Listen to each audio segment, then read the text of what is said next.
दिवाली का प्रोग्राम बना लो। Hi sir, it's your order. इतनी खूबसूरत लड़की, वो भी डिलीवरी के काम में। इसे तो मेरे घर की बहू होना चाहिए। Excuse me sir. सर क्या तुम मेरे घर की बहू बनोगी? व्हाट? क्या बोल रहे हैं आप? कुछ नहीं बेटा, वो कितने हो गए पैसे? 500। ये थैंक यू सो मच। ऐसा है, बाहर ना बहुत ज्यादा ठंड हो रही है, तो एक काम करो, थोड़ा आराम कर लो फिर चले जाना। नहीं अंकल, कोई प्रॉब्लम नहीं है, इट्स ओके। अरे आप घबराओ नहीं, अपना ही घर समझो, तुम्हारे पिता की उम्र का हूँ, घबराने की कोई बात नहीं।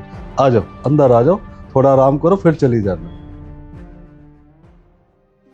आ जाओ, घबराओ नहीं, बैठो।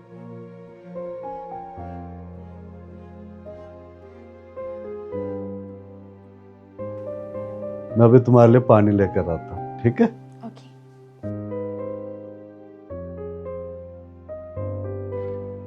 मैं निकल ही रहा हूँ अभी, ठीक है?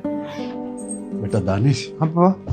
बेटा बाहर ना एक लड़की आई है और बड़ी ही खूबसूरत है। यार पापा, ऑफिस का टाइम है, ऐसा मत बोलो अभी। अरे बेटा बाहर ड्राइंग रूम में ही है। अच्छा मैं देख लेता हूँ, चलो।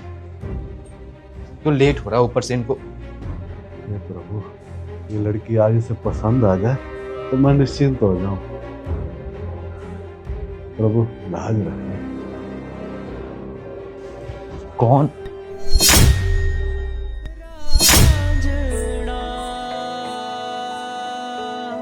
वे तेरे बिना रांझना मैं जी ना सका। तुम इस हालत में? ये घर आपका है?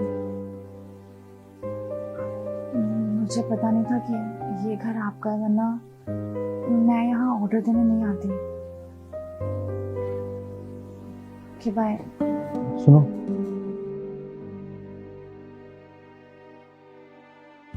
तुम्हारी शादी हो गई थी ना?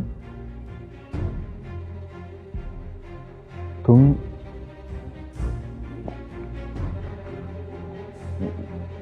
ये काम क्यों कर रही हो? कहाँ है तुम्हारे ससुराल वाले, तुम्हारे मायके वाले? कहाँ है सारे लोग?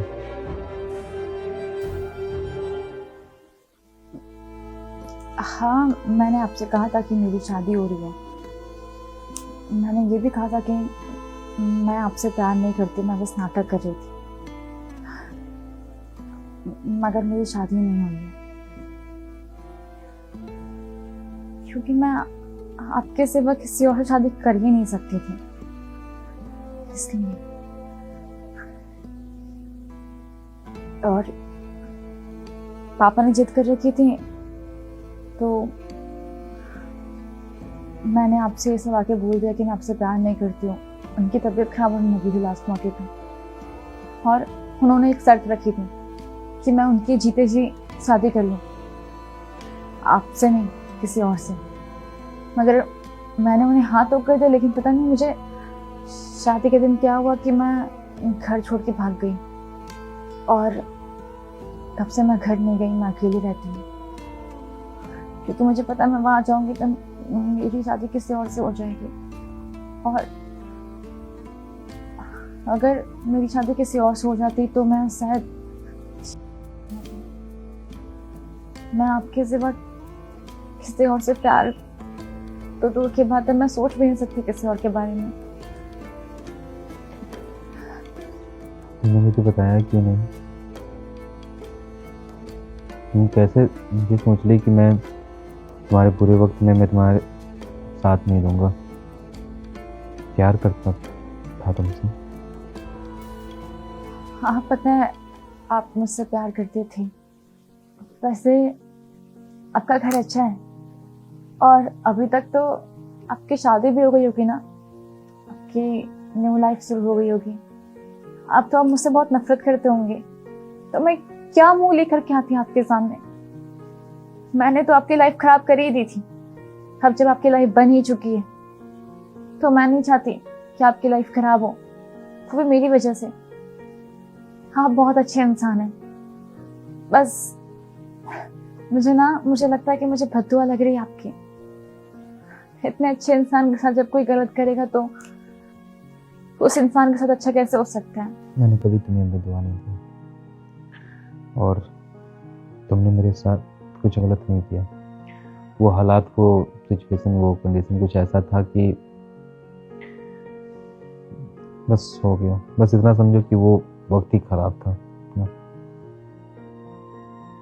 और मैं आज भी तुमसे उतना ही प्यार करता हूँ जितना पहले करता था।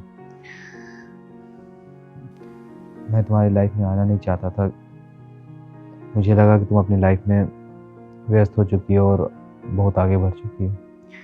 इनफैक्ट मुझे तो ऐसा लगा कि तुम्हारे बच्चे भी हो गए होंगे, मगर नहीं।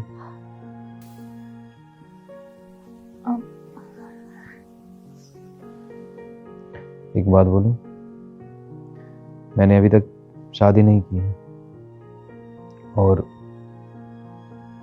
तुम्हारी मर्जी हो तो क्या तुम मुझसे शादी करना चाहोगी? नहीं, मैं आपके लायक नहीं हूँ और आप मुझसे बेहतर डिजर्व करते हैं। मैं आपकी लाइफ में आके आपकी लाइफ खराब नहीं करना चाहती हूँ। वक्त नहीं है अब लायक और बिना लायक होने का। बस इतना ही बोलूँगा, जो होता है अच्छा होता है। और तुमसे बस मैं ये कहना चाहता हूँ कि भूल जाओ सारी बातों को और हो सके तो हमें नई जिंदगी की शुरुआत करनी चाहिए। क्या तुम्हें मंजूर है? आपसे शादी करने के लिए तो मैं मरी जा रही थी। आपसे आपके साथ रहना पूरी जिंदगी, कैसे मना कर सकती हूँ? और थैंक यू सो मच इतना समझने के लिए मुझे।